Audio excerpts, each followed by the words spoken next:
Hello, everyone. We welcome you to our Sunday morning roundtable discussion. We're very glad you could join us today.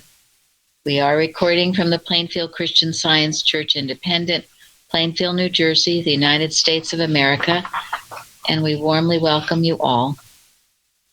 We will start today with our morning prayer.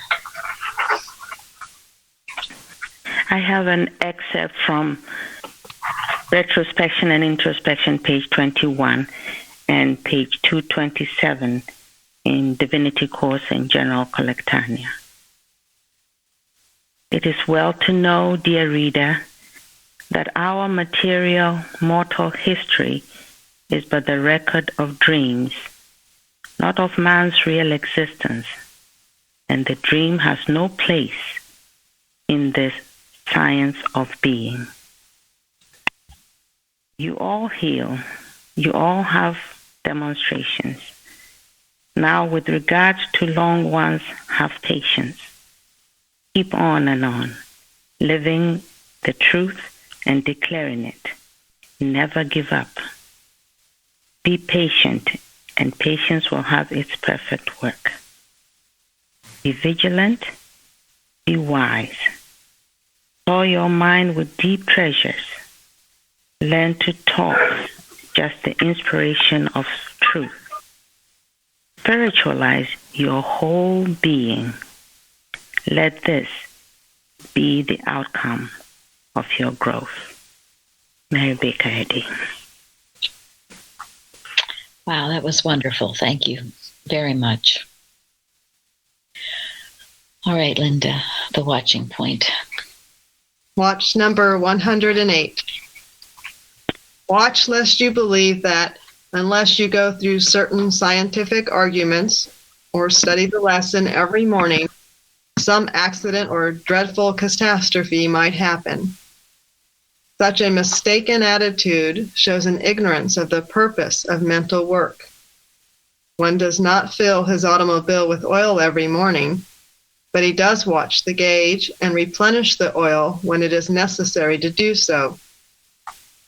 Is divine power like an automobile which will run into something if we're off guard for a moment?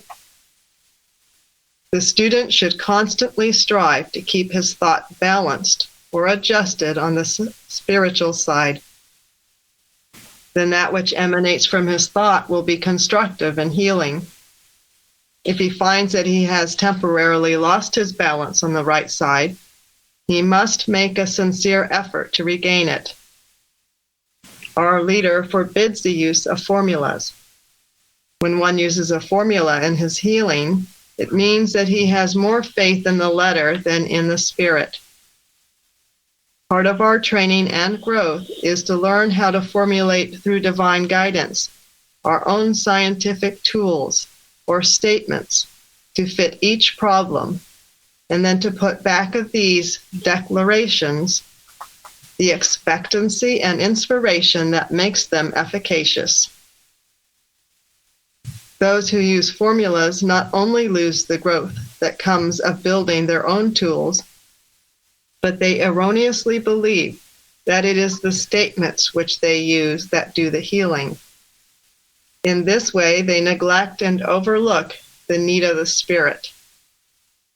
A correct understanding of Christian Science rules out faith or belief in the efficacy of the letter without the Spirit. Such were vain repetition, such as the heathen use. End quote. Thank you. Comments on that?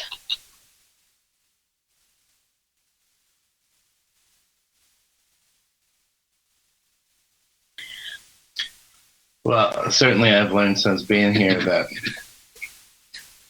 learned to keep an eye on how I am feeling and doing to make sure that I'm not losing my joy or just getting into a routine with things. And I love how much emphasis is put on here to use our spiritual sense and to look for inspiration and everything, because it is there all the time. And it's really quite wonderful when you grab hold of it and are able to use it. So. That's wonderful. That's a perfect answer. Yeah, otherwise it's old theology, it's superstition. You just like saying your rosary. Not about saying your rosary. It's about, yes, feeling that inspiration. That's what you have to watch. If that's growing low, then you take time to replenish. That doesn't mean that you don't daily work and pray, read. Someone has their computer on because there's an echo. But you just make sure it's not this superstitious, well, I do this. It must always be inspired. And God gives us fresh new things every day, doesn't he? Anybody else? I have found that in following this and not doing a formula, and as you said, that word inspiration, beautiful things come in your prayers. Yes. It's really nice. It is. Fresh inspiration, new every morning. Jeremy helped me out one time when I was doing a Bible study, too, by telling me that, instead of looking through the books and reading and trying to find the answers that way, to just sit and let the inspiration come. That was the last Bible study that I did when I was down there with Jeremy. It was very helpful to just sit and let the inspiration come. And the answers are there. It's just that you just kind of thinking about other things instead of opening up your mind and letting the answers come. Thank you. Yes. I can't help it. And also knowing that the inspiration that God gives you today is enough. That's my daily bread. And I don't have to be asking for more. I have to learn to work with what he's given me today, and bring that into my consciousness. Thank you. That's very important. Give us today our daily bread. Because some people, even in calling a practitioner, they're saying, well, give me more. What more do you have to give me? What thought do you have? They don't even mention the thought they had yesterday or how they used that thought.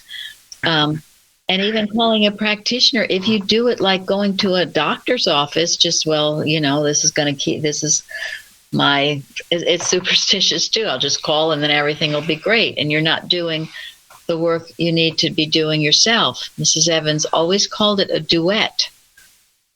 Both people, the practitioner and the patient, must be working. Florence?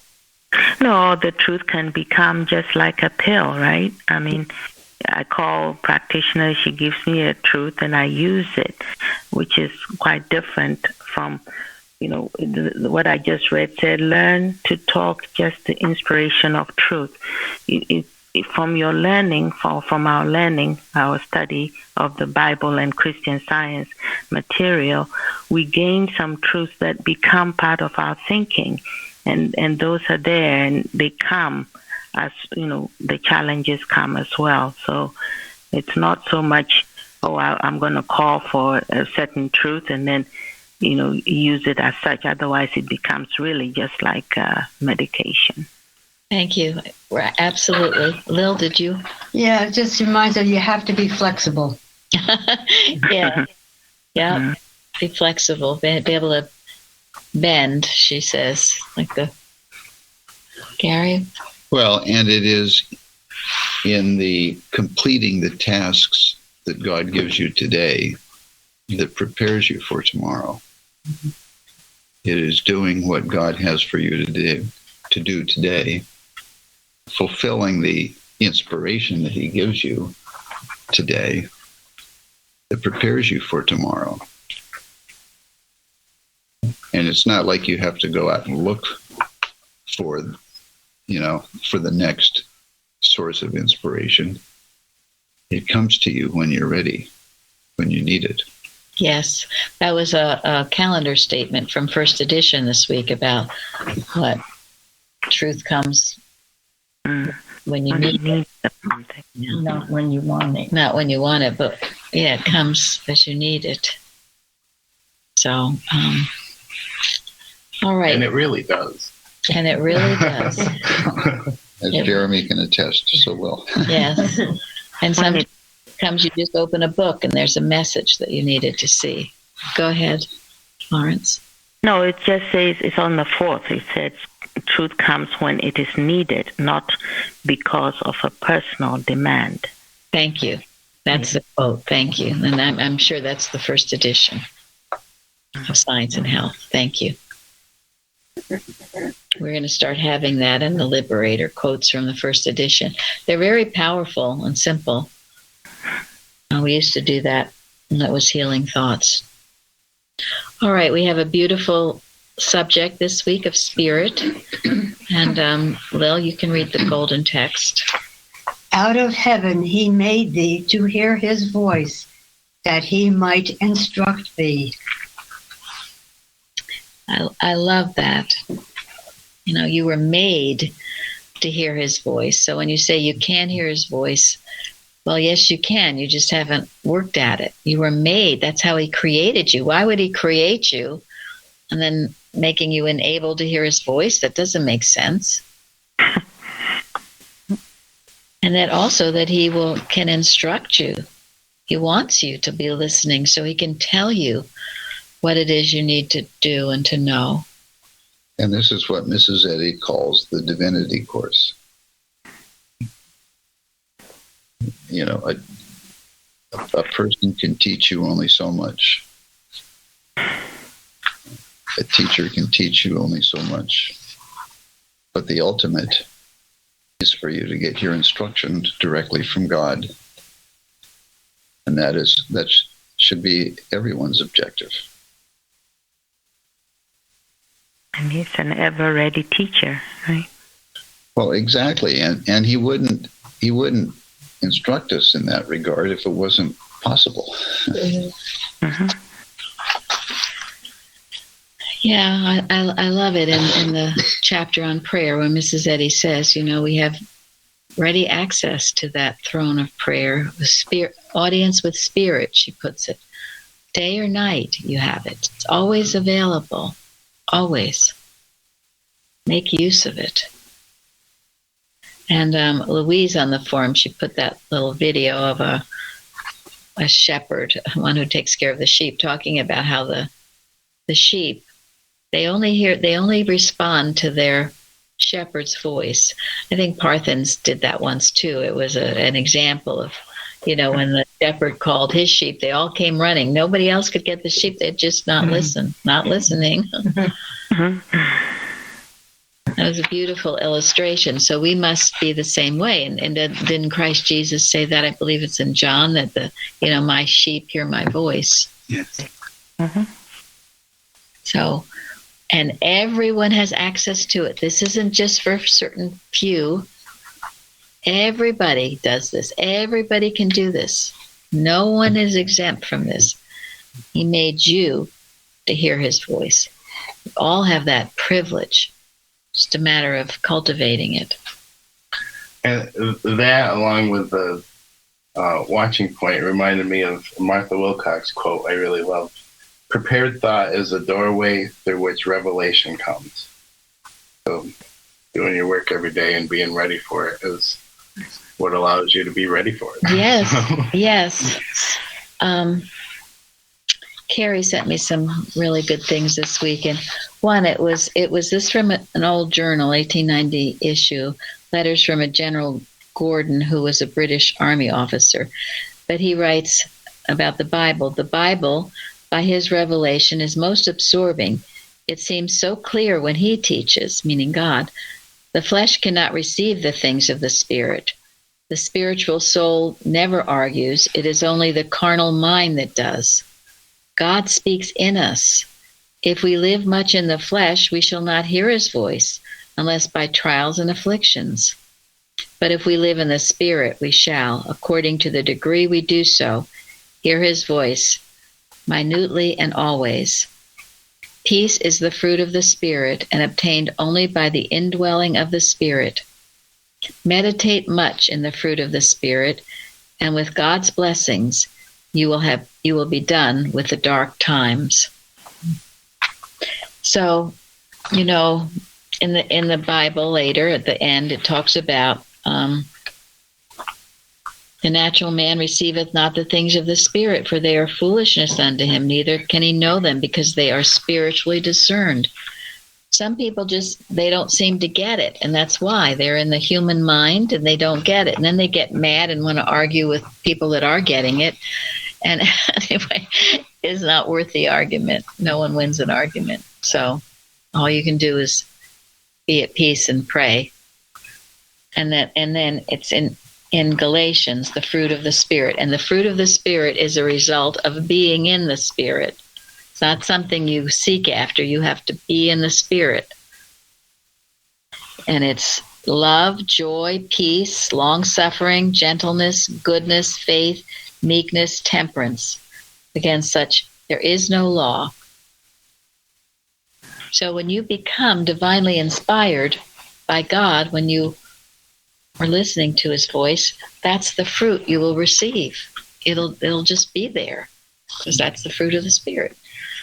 It also tells you what before that, what happens if you're in the wrong mind. That's no fun. That's the Adam dream.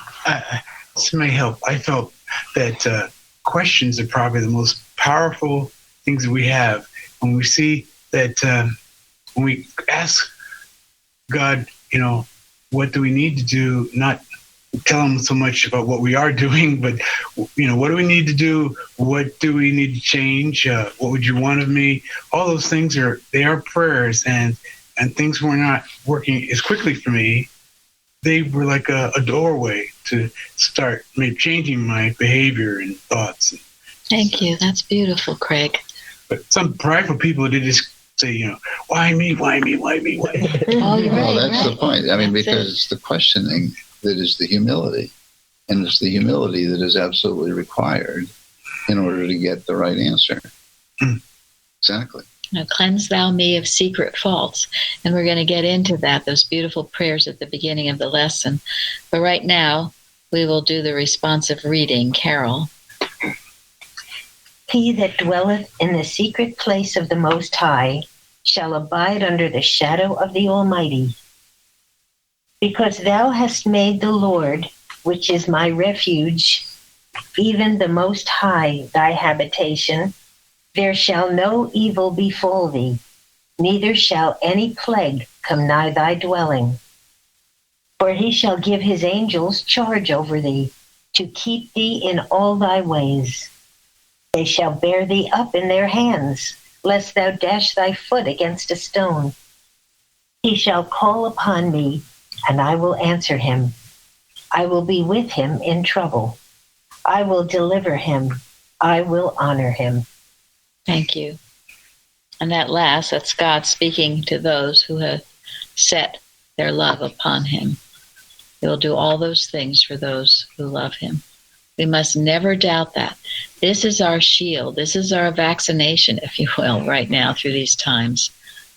The 91st Psalm is powerful. And our liberator, the theme for September, I believe it'll be, neither shall any plague come nigh thy dwelling, or only good is contagious, or a combination thereof. But anyway, just dwell in that secret place of the Most High. It's the most powerful antidote to any problem there could be. And again, Carrie sent me this beautiful article, which we will put in the next Liberator. It was when Mrs. Eddy spoke at the Concord Church in New Hampshire, kind of her church. We believe it was around in 1898. And it's on the 91st Psalm. Can you imagine how wonderful that must have been? She read the Psalm. Unfortunately, I read somewhere that no one had recorded exactly what she said, but this is what was from the Boston Globe and the Boston Herald. It said, a Mrs. H.K. Harrison, soloist of Boston Church, sang Saw Me My Savior, a church communion hymn, also written by Mrs. Eddy. Mrs. Harrison lost her voice for some months and is said to have been recently restored to health by Christian Science. This is the first time she has sung in a public place since her recovery. Mrs. Eddy then stepped to the desk and she read Psalm 91, which she characterized as containing more meaning than is considered into many words anywhere else in all literature, save in the Lord's Prayer. She made this psalm her text, and taking it passage by passage, explained its meaning with an eloquence that held her congregation's profound attention for 45 minutes. She spoke extemporaneously, and she explained the doctrines of her faith with striking simplicity and richness of illustration. So, and many times she has said the importance of our knowing that 91st Psalm. It's wonderful. So, use it, think about it, say it to yourself. I've told people to memorize it. Very important. Complete treatment. Now in the Bible, this is the prayer. This is kind of what Craig was talking about, asking God for his guidance and help. It's that's Psalm 143. Cause me to hear thy loving kindness in the morning, for in thee do I trust. Cause me to know the way wherein I should walk, for I lift up my soul unto thee. And that word cause means to bring into existence. So you think you can't hear God in the morning, perhaps. Well, say this to yourself. Ask God. He will bring himself into existence. Or if there's any question in your mind as to whether God loves you. Thank you. Because of some circumstance you think to be real. It's an unchanging love, really. Yeah. It's an unchanging love. And I was thinking recently of that beautiful story about footsteps in the sand, where someone was looking at footsteps walking by the ocean, and it was just one set of footsteps, and the person said, well, to God or to the Christ, and where were you? I was going through such a terrible time. Where were you then? And what was the answer? That was when I carried you. That is when I carried you. So remember, when you think you're going through such a terrible time and you're all alone, it's when you're being carried. And that's what this is saying, to hear the loving kindness of the Lord. Arrow would like you to think otherwise. That's why you have to have your feet planted firmly in this truth and not listen to that erroneous voice. And then, teach me to do thy will, for thou art my God. Thy spirit is good. Lead me into the land of uprightness. Again, praying for God's guidance and help in humility, as Gary was saying. And then, quicken me, O Lord, for thy name's sake, for thy righteousness' sake. Bring my soul out of trouble. Is your soul in trouble? That word quicken means make alive, resuscitate. To make alive in a spiritual sense. To communicate a principle of grace. To hasten, to give keener perception. The beautiful word. I didn't know it meant all those things. But that's what we're praying for. Because sometimes maybe you do feel kind of dead, half alive. Well, God will quicken you. All these things he will do. He will give you this keen perception and teach you the principles of his grace. And the thing is, only God can quicken you. Nothing else can. That's why, really, if you want to learn to love, you have to start by feeling God's love for you. Because God's love for you is the only true love there is. You can't start with you trying to love somebody else. That won't work. Where is it? John or somebody says, we love because he loved us. Mm-hmm. Because he first loved us. Yeah. Because he first loved us. And So start each day by feeling God's love for you. And if you're not, sometimes it's good to start out with gratitude. That's an instant connection, and it has to come where you're deeply, deeply welling within you. There's always something to be grateful for. We're always looking at, the human mind is always looking for a hole in the donut. But get grateful and see what God has done in your life, or what he's done in past times. Hitherto the Lord hath helped me. Hitherto he will. You'll feel it when you work on it. And if you don't feel it, what do they say? Don't leave home without it. It's like that's the example of going off without oil on your car. Make sure you spend that time with the Father. And that's the only reason we do spend that time with the Father, so we can feel that love and joy and express it to others. So the definition of quicken was to give keener perception to. So I'm going to go back to the John Morgan article on true vision, notes on true vision, and this time the synonym of spirit.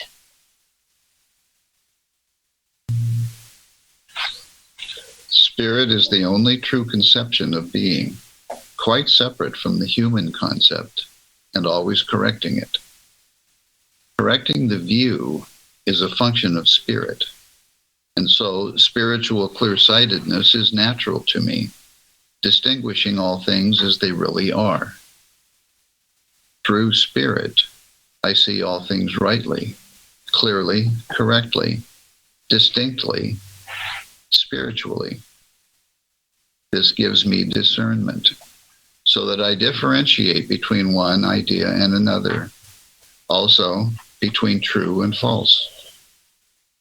The firmament of spirit gives me perception, perceptiveness, perspicacity.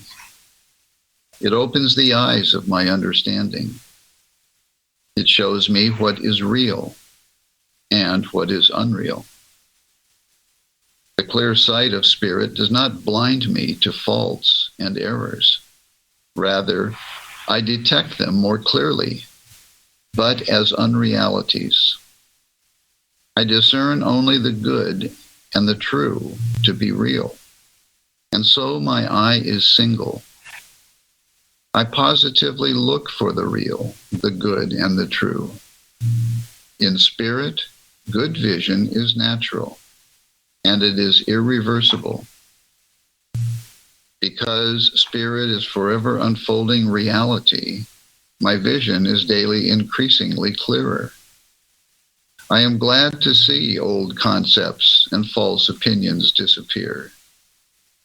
Spirit brings me new views, the true new idea, and so brings to birth in my vision the new man. It is spirit that does the seeing, not flesh, and the senses of spirit are indestructible and perfect. My outlook is always positive, never negative, because my vision is spiritual. So beautiful what he writes. And as I said, it's how we see things, as we're going to find out with Hagar, so important. And, I love, and I've been working with in Psalm 27, and I gave it in a testimony a few weeks ago, but one thing have I desired of the Lord, that will I seek after, to dwell in the house of the Lord all the days of my life, to behold the beauty of the Lord. And to inquire in his temple. Yes, thank you, which is what we are doing. I got stuck on the beauty of the Lord, because this is what this is about, beholding, seeing what's actually happening, what's actually going on. I mean, it looks like horrible things are going on. We have to get beyond that and see. It's overturning, the overturning. I will overturn till all come and kneel before the Lord. And I don't know, sometimes I just think, well, let all these things and everybody duke it all out. Just duke it out. The only answer is in truth. All of this different political opinions and all this kind of thing, I don't know, you just let them duke it out, because it's a metaphysics. Just as Jesus, he rendered to Caesar the things that are Caesar's. He did the metaphysical work, the healing work, even though he lived in such a tumultuous time. I've sometimes felt recently, we're like the children of Israel in Babylon with all this stuff going on. So that's okay. We keep our counsel with the Father. Well, God put us here for a good reason. Good reason. Not to succumb to it. Not to succumb. And I love that last sentence. My outlook is always positive, never negative, because my vision is spiritual. Thank you. That's it. If it gets negative, then you know where you're going. We're in the wrong mind, so we see the truth of what's going on. Behold the beauty of the Lord. Florence, did you want to say something? No, just that's what he's saying, to forget the mortal sense of things and to, as much as we can, just keep knowing the true sense of being. And gradually we'll feel it, know it. And this will do more for our eyesight than anything else could. We just keep applying these truths to ourselves. We will truly see more clearly. Like it had to behold. Now we have all this broadcasting, show forth the beauty of the Lord after we behold it. Thank you. Because, those that are in darkness, light shall shine upon them. That's it. And that's all it is. It's just a darkness wherever it might seem to be. And the light shines, the darkness goes. Where did it come from? It's just an absence of light. Where does it go? It just vanishes. Mm-hmm. Nowhere. So again, Carrie sent me some beautiful articles about Hagar. One, there's just a small little history of Ishmael. It says, like Jacob, Ishmael has 12 sons. Hagar is the ancestor of these 12 tribes of Ishmael. She may also be the ancestor of the Hagarites, which were tent dwellers. It says the Quran, like some Jewish, Midrash, I'm not sure what that is, remembers Hagar as a princess. In more modern times, Hagar is often admired as a symbol of downtrodden women who persevere. So she sent me this beautiful article called, it's by Gilbert Robertson from February 1899 Christian Science Journal, and it is called True Sight. Here again, True Sight, what we see. And I'm going to read excerpts from it. And also it's what Florence wrote about on the forum. It talks about Hagar and what was happening when she saw, she saw the water come, right? When she needed it. God opened her eyes and she saw a well of water and was saved. And it says, as the Bible gives this account, there is no miracle performed or even indicated. God did not cause a new well of water to gush forth, where before all was barren. That might have been considered miraculous. He simply opened Hagar's eyes, and she saw something which had presumably been there all the time, and which only her lack of perception had prevented her seeing in the first place. Had her spiritual perception been keener, all suffering would have been spared her. The Bible is full of these lessons. Daniel's experience in the den of lions being another case in point. Had Daniel's eyes been opened no wider to the truth than were the eyes of those about him, he could not have emerged untouched from this trial of his faith and understanding. For we read that when his accusers were in their turn cast into the den, the lions had mastery of them and break their bones. But you see, it was his vision. He saw only good. It said, the reason for this is plain. They saw evil as real. They had expressed it toward Daniel in envy and jealousy. And so when their own hour of trial came, they could not see that good was the real or bring it to pass. Daniel, on the contrary, was so absolutely sure that good was in reality all there was, in spite of the evidence before his material eyes, that only good could be made manifest. For we are told in that simple and matter-of-fact way, which is one of the greatest charms of the Bible narrative, that he was not hurt because he believed in God. That evidently being in the mind of the narrator sufficient explanation for one of the most wonderful and from the old standpoint inexplainable things in the whole Bible. You see, he did not indulge in the hate and the jealousy. That's why we must not either, because then we make a reality of it. And then in the hour of trial, whoops. And he didn't argue with it and get down in the mud and wrestle with it. He did not. And he didn't say why, like. No. Yeah. Say, No. why me? Why me? And why are they doing this? And said Daniel, Mrs. Eddy says, Daniel felt safe in the lion's den because of the love. He knew the love encompassed everyone. And it wasn't just him. It encompassed the king. It encompassed those who conspired against him. And the lions. And the lions. It's a mighty power, isn't it? It's a Really? power. And this is what we must wield and use. And this is why we have to stay in that secret place of the Most High. What's going on right now? We can't have this, I call it a cavalier attitude about, I'm a Christian Scientist, everything's great, woo-hoo. No, this takes deep understanding and demonstrating of this truth. There's something, article someone sent us about the state of Christian Science organization, and it was in memory of Mrs. Eddy's 200 year birthday. But anyway, it was an interesting article in many ways, but one thing he quotes her as saying this, Mrs. Eddy, as the pioneer of Christian Science, I stood alone in this conflict, endeavoring to smite error with the falchion of truth. And a falchion is a broad, slightly curved sword. It was used in close combat and would cut off the heads and limbs of people with one stroke. Okay? We're not playing around here. Okay. She would smite error with the falchion of truth. The rare bequests of Christian Science are costly.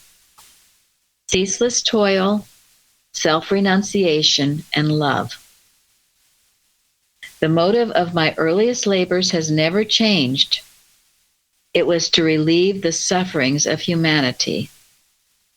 No one else can drain the cup which I have drunk to the dregs as the discoverer and teacher of Christian Science. Neither can its inspiration be gained without tasting this cup. This is the crux of the whole thing. If you're not willing to do this and taste of this cup and truly give up the earth weights, well, you can't demonstrate. I mean, as you could if you would do this. This is what Daniel did. The beautiful story of him, he prayed 3 times a day, and even when he knew what was going to happen to him, he didn't care. He let them all watch him, all his conspirators. Yep, I'm still praying. I'm not giving up on my God. Windows are open. Windows are open. Yep, you can see. And then it goes on where it says, Christian Science does not teach us that God gives us health and harmony and all good things after we come into the understanding of truth, but that he gave them to us in the beginning, and they have always been ours. They were never far away. They have always been close at hand, within easy reach, Only our eyes were holden and did not see them. The understanding of truth, which comes as the result of studying science and health and the other writings of our beloved leader, opens our eyes, and we see not a new world, but the real world, which has been since the beginning. Mortals have been reading the Bible with closed eyes, and not until we were given its key were we able to read it aright. Health and harmony are not something new, which God is giving to this particular age in a seemingly miraculous manner, but are as old as creation itself and coexistent with God. Christian Science does not create good things. It simply opens our eyes to perceive them and to know that they are ours and have always been so. And this is what happened to Hagar. It seemed like she was deserted, and it was just a terrible thing going on. But her eyes were opened, and she saw the water there that was always there. It wasn't some miraculous thing. It had been there. God loved her. And that beautiful statement, this was another article that Carrie sent called, "Thou, God, seest me." So remember, in your darkest moments, when you think he's not seeing you, he is seeing you. He is with you. He is carrying you. Don't think he's deserted you. That's just what Era wants you to think. Don't listen to that voice. That's when he is carrying you. Thou, God, seest me. So then, this other article. Jesus' commandments, which he said embodied all the law and the prophets, cannot be obeyed under the present conditions of society because the majority of people could only see starvation before them and their families if they undertook to follow them. That, however, is so only because they do not see aright. For if they would only obey them, these conditions, which now seem so real and so hard, would all disappear as a necessary result of that obedience. And where before all seemed barren and desolate, their eyes would be opened, and they would find beauty and plenty, as did Hagar. Obedience before understanding. All of this carrying on, all of this complaining, all of this lack, if they would obey 10 Commandments, a Sermon on the Mount, that's why it's over and over and over, all of this would go. We've all proved it to a smaller or greater extent in our own lives. You know that. This is what will usher in the millennium. This is what is so important, our obedience to God. This is why we must love him as Daniel did. And that sweet story, Mrs. Eddy, she read that story about Daniel. And so she would go into her barn or something and pray. She'd mark it on a 7 times a day. And look what she did. Despite tremendous odds. And she was without. Remember, she was going from house to house, people ridiculing her and hating her and all of that. It's interesting that Falchion, the close quarter combat sword you mentioned, because of how much she had to deal with from people close to her. Yes. Yes. Yeah. So she overcame all odds. There is nothing that you cannot overcome with God. It doesn't matter what your circumstances are. What matters is what your obedience is. And that is why she loved the 91st Psalm so much. Because she knew the truth. Because she made her habitation in the one God.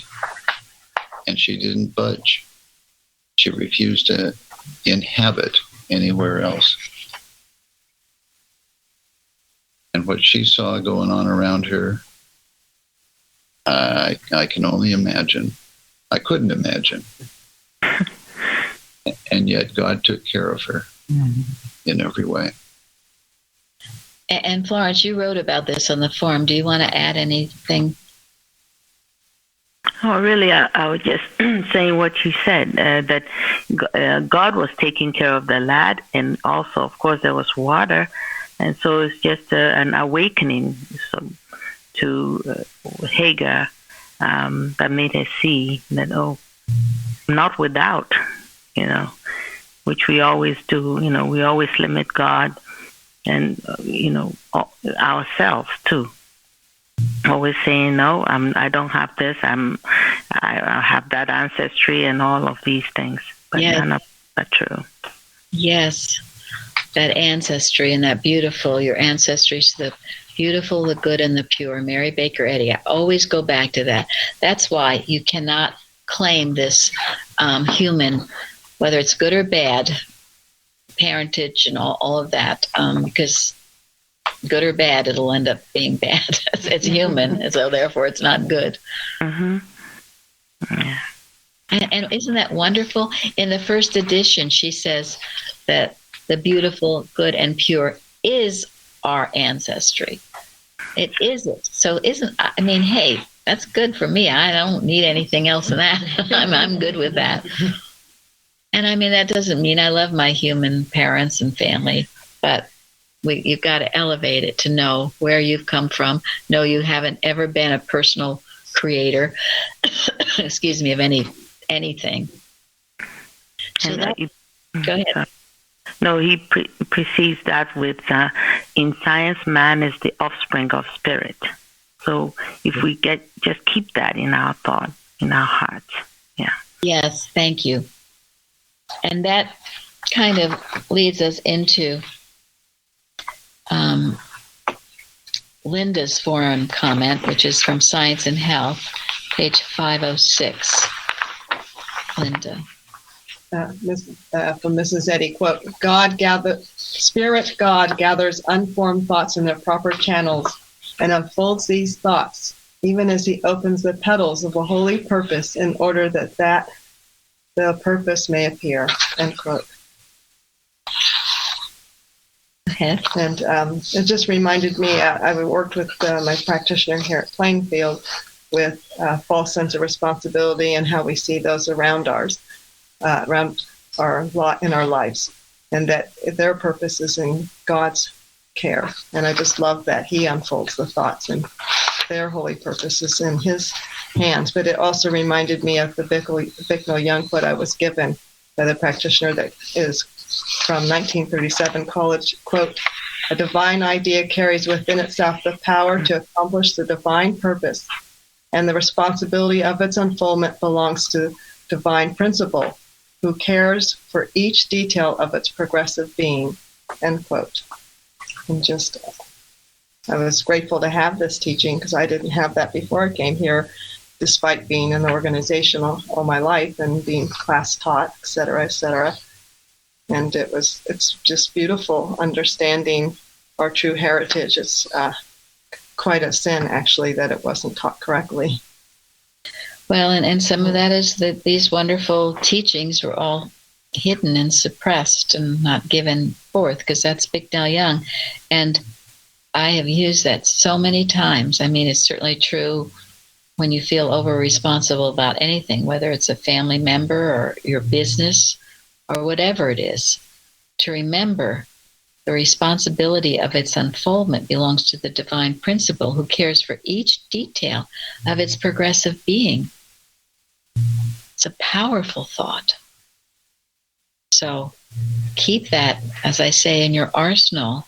Remember that to be true. Don't get into a false responsibility of anything. It's God that unfolds.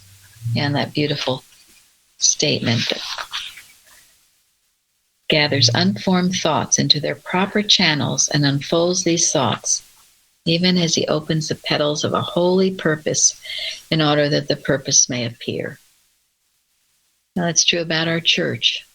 It's unfoldment. It's so that its purpose may appear. We've honestly, we've never known what the heck we're doing. I mean, we just, to some degree, right? I mean, we can't just force the road open, and You they just can't. open so gently and so beautifully, and that's what I think of when I mean, you can't force it open. You cannot force it open. We just, do the best we can every day and wait for further unfoldment. What we started the class out with, give us today our daily bread. We don't know what tomorrow brings. We only know what we have today to do. And that's all we need to know. Trust God. And we Yes. know that about others around us, our children. Instead of that apprehensive, it's always apprehensive, as if, what's going to happen to them? What are they going to do? That kind of thing that supposedly shows you love them. No. Write them to God. Trust them. Yeah. Yes. And then so much of this beautiful lesson is about the angels. It's so beautiful. And the angels, Martha Wilcox speaks of them in her Power of a Right Idea. That they are truly mental and must be mentally received by us in our individual mentality. Angels, divine ideas, or experiences of good are exalted thoughts, healing truths, positive right convictions that appear to us as human thought. And, they come to everyone, she says, everybody. And to those mentalities in tune with the divine mind, these angel visitants, divine ideas, or experiences are innumerable. They are incidents of every hour and are the privileged lot of every individual. So claim these angels. They're with you right now, whatever you need to know. I mean, the whole Science and Health is just full of what Mrs. Eddy says about angels. So important we understand these things. And of course, they are in the 91st Psalm. And that's what spiritual sense is all about. It's our spiritual sense that hears the angel thoughts from wherever they come. And that's why it's so essential for us to cultivate our spiritual sense instead of doubting it or, shoving it under the rug or, questioning it. It is our connection with God. So we'll end today with Parthen's forum contribution. This is from Parthen's.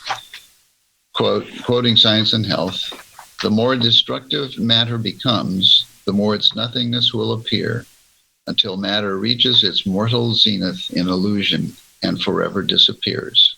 That's page 97.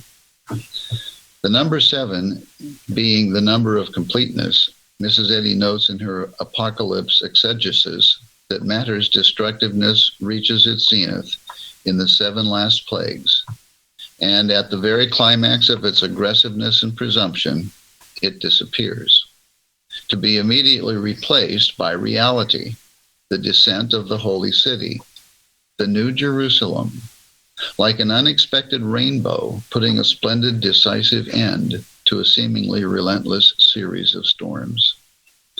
At this point, Mrs. Eddy writes, quote, "Think of this, dear reader, for it will lift the sackcloth from your eyes, and you will behold the soft-winged dove descending upon you. The very circumstance which your suffering sense deems wrathful and afflictive, love can make an angel entertained unawares." End quote. That's page 574. She repeats this sentiment here from Poems in Miscellaneous Writings. Quote, "When sunshine beautifies the shower, as smiles through teardrops seen, ask of its June, the long-hushed heart, what hath the record been? And thou wilt find that harmonies in which the soul hath part ne'er perish young like things of earth in records of the heart." End quote. All of this also reminds me of what some spiritual thinkers have identified as the covenant of the rainbow. Like all covenants, it is a two-way street. In heaven, a rainbow forms when the sun's rays pass through raindrops, disperse the light into the 7 colors of the spectrum. On earth, a rainbow forms spiritually whenever you and I can sincerely, from the heart, offer smiles through teardrops, smiles of unconditional non-resistance in love and gratitude, allowing the radiance of Christ to shine through those tears. Quote, "Oh, make me glad for every scalding tear, for hope deferred, ingratitude, disdain. Wait and love more for every hate, and fear no ill, since God is good and loss is gain. No snare, no fowler, pestilence or pain. No night drops down upon the troubled breast. Heaven's after smile, earth's teardrops gain, and mother finds her home and heavenly rest." End quote. Mary Baker Eddy. Mary Baker Eddy. Thank you all for joining us today. Thank you. Thank you. Thank you. Beautiful. Thank you. Thank you.